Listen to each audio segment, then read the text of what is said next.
Hello friends, एक और नई वीडियो में आपका स्वागत है। और आज की वीडियो में अपन बात करने वाले हैं Indian oil petrol pump dealership के बारे में। इंडियन ऑयल पेट्रोल पंप की डीलरशिप अपन कैसे ले सकते हैं, तो इस बारे में मैं आपको स्टेप बाय स्टेप जानकारी देने वाला हूं, जो कि आप वीडियो को एंड तक देखिए। और अगर आप हमारा चैनल वीडियो पहली बार देख रहे हैं तो एक बार चैनल को सब्सक्राइब ज़रूर कीजिए। सबसे पहले बात करेंगे Indian oil petrol pump dealership क्या है, उसके बाद में उसके लिए पात्रता मापदंड क्या है, उसके बाद में 2023 में ज़मीन रिक्वायरमेंट कितना रहेगा, उसके बाद में ज़मीन के संबंधित क्या क्या डॉक्यूमेंट अपने पास होने चाहिए, उसके बाद में दस्तावेज यानी कि अपने पास क्या क्या कानूनी लाइसेंस यानी कि लीगल लाइसेंस होने चाहिए। और सबसे लास्ट में अपन बात करने वाले हैं कमीशन और रिटर्न के बारे में, यानी कि अपने पास क्या क्या डॉक्यूमेंट होना चाहिए और किस टाइप से अपन इसको यहाँ पे अप्लाई करने वाले हैं। तो सबसे पहले बात करेंगे कि Indian oil petrol pump dealership क्या है। आज इंडिया के अंदर इंडियन ऑयल कॉरपोरेट के 1350 प्लस पेट्रोल पंप है और जिसको इंडियन ऑयल कॉरपोरेट आईओसी द्वारा ऑपरेट किया जाता है। कंपनी द्वारा हाल ही फिलहाल में इसकी संख्या बढ़ाई है और कंपनी का टारगेट 200 प्लस पेट्रोल पंप खोलने के हैं। उसके बाद में बात करेंगे अपने पास क्या क्या मापदंड यानी कि पात्रता क्या अपने पास चाहिए। सबसे पहले आपकी आयु 21 से 55 साल के बीच में होनी चाहिए, इंडियन सिटीजन होना चाहिए, कम से कम आप 10वीं या मैट्रिक होना चाहिए। अगर आप सिटी में पेट्रोल पंप खोलना चाहिए तो आपको वहाँ पे 12th पास होना अनिवार्य है। उसके बाद ही अपन यहाँ पे इसको पेट्रोल पंप के लिए अप्लाई कर सकते हैं।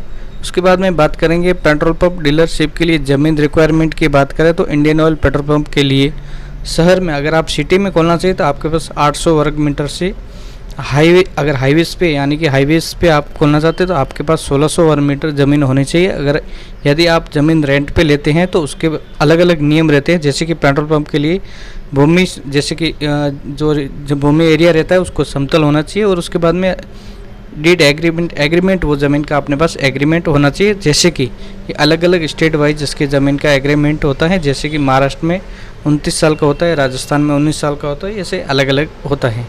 इंडियन ऑयल डीलरशिप के लिए ज़मीन से संबंधित दस्तावेज क्या है, यानी कि अपन जो ज़मीन ले रहे हैं उसका डॉक्यूमेंट क्या क्या है। ज़मीन का डॉक्यूमेंट की पूरी बात करें तो अपने पास यहाँ पे एड्रेस का टाइटल लिखा होना चाहिए उस ज़मीन का।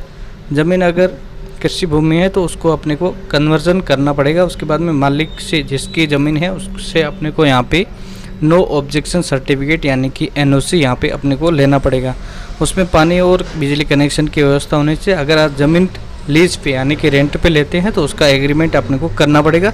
उसके बाद register sale and deed lease deed होना चाहिए। उसके बाद ज़मीन किसी आपके परिवार सदस्य की है तो उसको अपने को यहाँ पे एनओसी कंपलसरी यानी एनओसी एफिडेविट यहाँ पे करना पड़ेगा।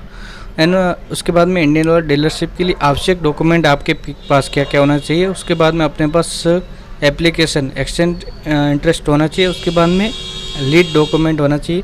उसके बाद में सर्कल रेट कैप्चर होना चाहिए। फ़ोटोग्राफ यानी कि आप जहाँ पे खोलना है तो वहाँ के फ़ोटोग्राफ होने चाहिए। उसके बाद में डॉक्यूमेंट डीड फॉर स्टैब्लिश होना चाहिए। उसके बाद फाइनेंशियल, जैसे कि आप जिस जैसे आपने पेमेंट किया हो तो उसका रिसिप्ट वगैरह डीडी वगैरह अपने पास वहाँ पे होना चाहिए। जैसे कि आप पेट्रोल पंप के लिए फ़ीस भरते हैं तो उसका भी अपने पास सब तरह के डॉक्यूमेंट रखने पड़ेंगे। इंडियन ऑयल पेट्रोल पंप के लिए कानूनी लाइसेंस की बात करें तो अपने पास सीसी कोड है जो कि विस्फोटक विभाग की मंजूरी द्वारा मिलता है। एक जिला कलेक्टर की एनओसी लेनी चाहिए और एक उसके बाद में पुलिस आयोग से भी अपने को वहाँ पे एनओसी लेनी चाहिए। पीडब्ल्यूडी की मंजूरी, बिजली विभाग, ग्राम पंचायत, अंतिम सी कोड लाइसेंस, राष्ट्रीय राजमार्ग स्वीकृति, रिटेल लाइसेंस जो ऑप्शनल है। उसके बाद में बात करेंगे वज़न और मापदंड की, अपने पास यहाँ पे लाइसेंस इतने होने चाहिए। उसके बाद में डीलरशिप में अपना इन्वेस्टमेंट की बात करें तो अपना यहाँ पे कितना इन्वेस्ट होना चाहिए, तो आपके पास 70 से 80 हज़ार रुपये तक का खर्च होने वाला है। इन्वेस्टमेंट आपकी लोकेशन यानी कि आपकी ज़मीन के ऊपर निर्भर करता है, जैसे आप कौन से एरिया में जैसे पेट्रोल पंप खोलना चाहिए। कानूनी मंजूरी के तौर पर आपको रिटेल में पेट्रोल बेचने के लिए लाइसेंस टैक्स रजिस्ट्रेशन कराना होगा। सभी के लिए बहुत खर्चा होता है, जैसे कि पेट्रोल पंप खोलने के लिए बहुत इजी नहीं है, वो अपने पास पूरा डॉक्यूमेंट वगैरह होना चाहिए, उसका खर्चा भी बहुत होता है। डीलरशिप में कमीशन या रिटर्न की बात करें तो पेट्रोल पंप के ऊपर प्रॉफिट मार्जिन अलग अलग होता है, जैसे कि पेट्रोल के ऊपर अलग होता है और डीजल के ऊपर अलग होता है। पेट्रोल की बात करें तो 2 रुपये से लेकर 2.5 रुपये यानी कि प्रॉफिट प्रति लीटर होता है। और डीजल की बात करें तो 1.2 रुपये प्रति लीटर होता है। उसके बाद में डीलरशिप आवेदन प्रक्रिया की बात करें तो पेट्रोल पंप डीलरशिप के लिए ये इनका जो ऑफिशियली वेबसाइट है वहाँ पे जाके अपने वहाँ पे फॉर्म भर के सबमिट करेंगे। सबमिट करने के बाद अपने को वहाँ पे कॉल बैक आ जाएगा। आज की वीडियो